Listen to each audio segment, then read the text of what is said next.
ওং নমো ভগবতে বাসুদেবায় নমো। জয় শ্রীকৃষ্ণ। রাধে রাধে। নমস্কার বন্ধুরা, মানুষ না চাইলেও কেন পাপ করে? অর্জুন যখন জানতো যে লোভই পাপের কারণ, তাহলে মানুষ না চাইলেও কেন পাপ করে? পাপকর্ম করার না ইচ্ছা থাকলেও মনে হয় বলপূর্বক কেউ তাকে পাপকর্মে লিপ্ত করায়। অর্জুন এই প্রসঙ্গে ভগবান শ্রীকৃষ্ণের কাছে জানতে চাইলেন যে এই পাপকর্মগুলিতে কে মানুষকে লিপ্ত করায়। তাই আজকের ভিডিওতে আমরা সেই প্রসঙ্গে জানার চেষ্টা করব। আমাদের সকলেরই আজকের এই গুরুত্বপূর্ণ তথ্যগুলি জানা খুবই প্রয়োজন। তাই অবশ্যই আমার প্রিয় সকল ভক্তগণ ভিডিওটি ভক্তি, ভালোবাসা, শ্রদ্ধার সহিত শ্রবণ করবেন। আর এই চ্যানেলে নতুন হয়ে থাকলে দয়া করে চ্যানেলটি সাবস্ক্রাইব করবেন, কারণ পরবর্তী সময়ে এই ধরনের নতুন নতুন ভিডিও বা তথ্য পাওয়ার জন্য। এবং ভিডিওটিতে একটি লাইক করবেন আর কমেন্টে ভক্তি, ভালোবাসা, শ্রদ্ধা দিয়ে জয় শ্রীকৃষ্ণের জয় বা আপনাদের ইষ্ট দেবতার নামটি অবশ্যই লিখবেন। বন্ধুরা, অর্জুনের প্রশ্নের উত্তরে ভগবান শ্রীকৃষ্ণ বলেছেন যে কাম এবং ক্রোধই মানুষকে পাপকর্মে লিপ্ত করায়। বন্ধুরা, এই কাম কাকে বলে সেই বিষয়টি একটু অন্যভাবে বুঝে নেওয়া যাক। এই কাম কথাটি গীতা গ্রন্থে বহু ক্ষেত্রে ব্যবহার করা হয়েছে। সাধারণ বুদ্ধিতে কাম বলতে আমরা নারী পুরুষের দৈহিক সম্পর্ককে বা যৌন আবেগকে বুঝি, কিন্তু বাস্তবে তা নয়। বাস্তবে কামের প্রকৃত অর্থ হল কামনা বা কামনা করা। আমাদের জীবনের সকল প্রকার কামনাকেই গীতাতে কাম বলা হয়েছে। আকাঙ্ক্ষা, আসক্তি, বাসনা, চাহিদা প্রভৃতি সবই রূপভেদে কামনা এবং কামের সমার্থবোধক। কাজেই আমাদের সকল চাহিদার মধ্যে শারীরিক চাহিদাটিও কামের অন্তর্গত, কিন্তু তা বলে শারীরিক বিষয়টি মুখ্য নয়। এখানে কাম অর্থে কামনা। ভগবান শ্রীকৃষ্ণ বলেছেন যে সমস্ত পাপকর্মের মূল হল এই কাম বা কামনা। কামকে কখনোই সন্তুষ্ট করা যায় না।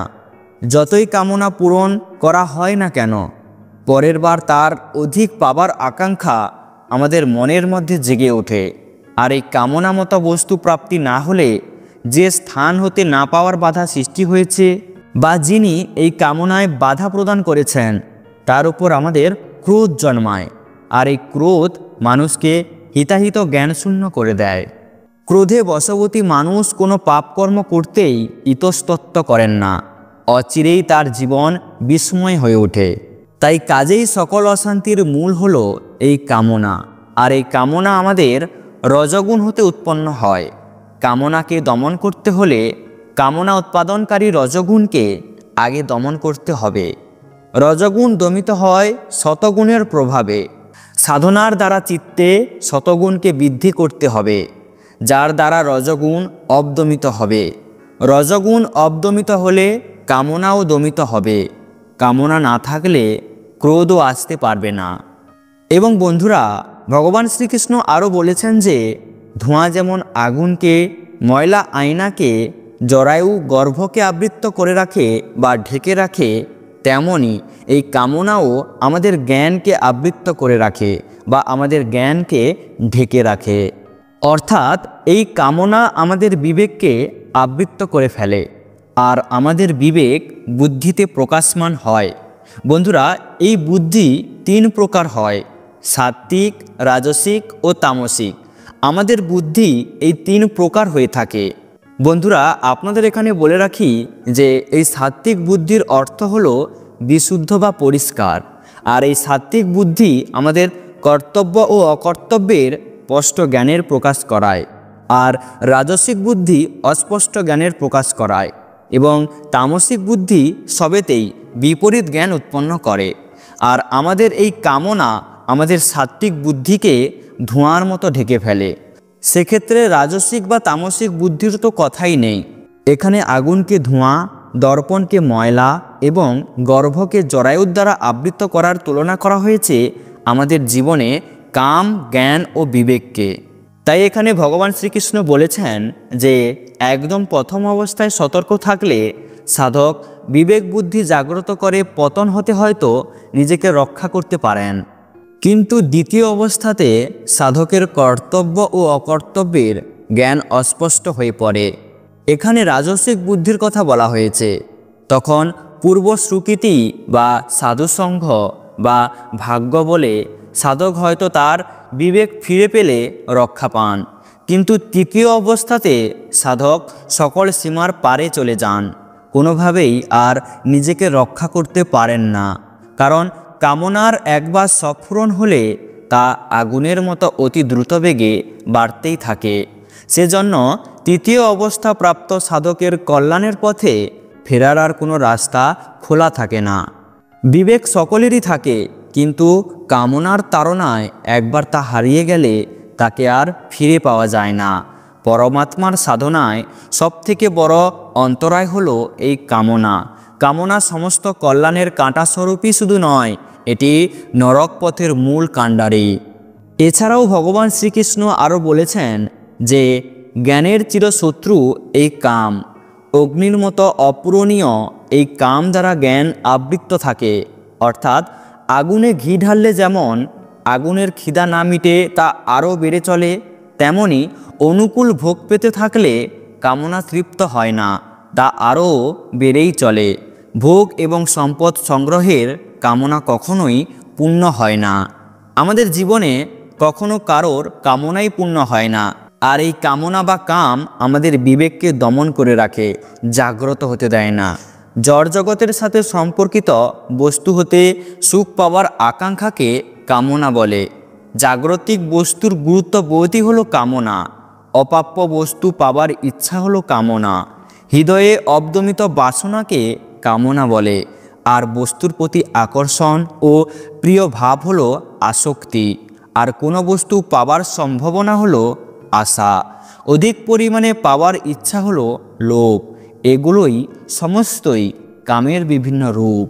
এই কাম আমাদের জ্ঞানের নিত্য শত্রু। অজ্ঞ ব্যক্তি ভোগকালে কামকে পরম বন্ধু বলে বিবেচনা করেন এবং তারপরে ভোগের ফলে দুঃখে জর্জরিত হয়ে কামকে শত্রু হিসাবে চিনতে পারেন। আর জ্ঞানী ব্যক্তি বিষয়ভোগ করলেই অনুভব করেন যে তিনি অনর্থের মধ্যে যাচ্ছেন। তাই তিনি ভোগ ও পরিণাম এই সকল কালেই কামকে দুঃখজনক জ্ঞান করেন। এই কাম জ্ঞানী ব্যক্তির জন্য সর্বকালের শত্রু হিসাবে পরিচিত। কাম জ্ঞানকে আবৃত করে রাখে। এটি জ্ঞানীর এবং জ্ঞানের উভয়েরই শত্রু। তাই কাম আমাদের বিবেকবোধকে নষ্ট করে দেয়। তাই বিবেকী ও অবিবেকী সকলেরই এটি পরিত্যাজ্য করা উচিত। মানুষ দুঃখ হতে পরিত্রাণ পেতে চায়, অথচ সকল দুঃখের মূল যেটি সেই কামকে আঁকড়ে থাকে। কামের প্রভাবে সুখ আরোহণের নেশায় মত্ত মানুষ ইহলোক ও পরলোক দুটোকেই দুঃখময় করে তোলে। তাই ভগবান শ্রীকৃষ্ণ বলেছেন যে এই কামনাই মূল শত্রু। এর নিবাসস্থল হল ইন্দ্রিয়, মন ও বুদ্ধি। ভগবান এই মহান শত্রুর নিবাস স্থানটি জানিয়েছেন যাতে একে নিপাত করতে সুবিধা হয়। ইন্দ্রিয়, মন, বুদ্ধি প্রভৃতি জড়। প্রকৃতি হতে জাত এবং কাম ও জড়। জড় জগতের সাথে সম্পর্ক ছিন্ন হলে তবেই কামকে জয় করা সম্ভব হবে। কাম ইন্দ্রিয়গুলিকে, আবার ইন্দ্রিয়গুলি মনকে, আবার মন বুদ্ধিকে আকর্ষণ করে। এই কাম আমাদের জ্ঞানকে আচ্ছাদিত ও মোহগ্রস্ত করে ফেলে এবং পতন ঘটায়। কামরূপ এই জড় পদার্থটি রজগুণ হতে উৎপন্ন হয়। কর্মযোগের মাধ্যমে শতগুণ হয়ে রজগুণ জাত জড় রূপ এই কামকে ইন্দ্রিয়, মন ও বুদ্ধি হতে বিতাড়ন করতে হবে। তবেই আমাদের জীবনে কামনার হাত থেকে মুক্তি আসবে এবং সাধন পথ সুগম হবে। তো বন্ধুরা, ভিডিওটি আজ এই পর্যন্ত। ভিডিওটি দেখে ভালো লাগলে একটি লাইক অবশ্যই করবেন এবং বন্ধুরা এর পার্ট 2 চাইলে অবশ্যই কমেন্ট করে জানাবেন।